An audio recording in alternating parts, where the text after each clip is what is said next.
एक मारवाड़ी था, उसको घूमने का बड़ा शौक था। अब वो घूमते घूमते एक ऐसे राज्य में चला गया जहां पर क्या था, हर 5 साल में राजा चुना जाता था, पर चुनाव का तरीका अनोखा था।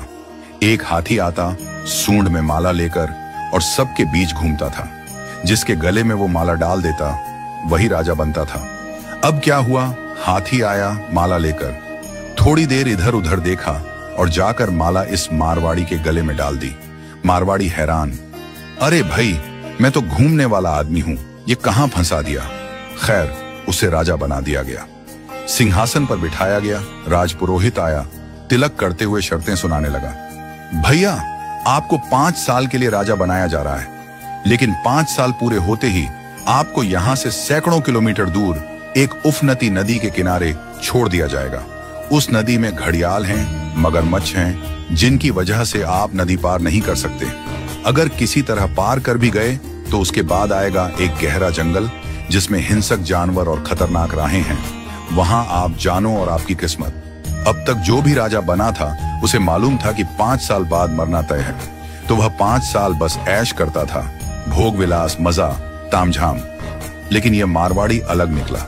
उसने सोचना शुरू किया, अब मुझे 5 साल बाद क्या करना है। राज्य की जो भी आमदनी आती थी उसमें से 51% जनता की भलाई में लगाने लगा और बचे हुए 49% से उसने अपने आगे की प्लानिंग की।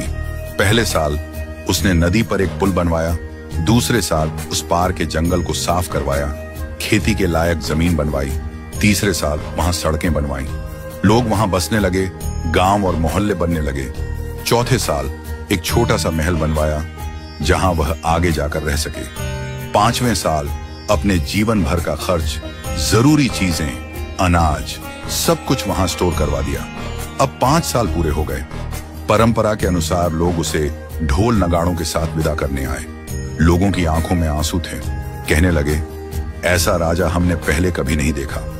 वो राजा था मारवाड़ी, शांत मुस्कान के साथ सबको प्रणाम किया और उस पुल पर चढ़ गया जो उसने खुद बनवाया था। लोग अवाक रह गए।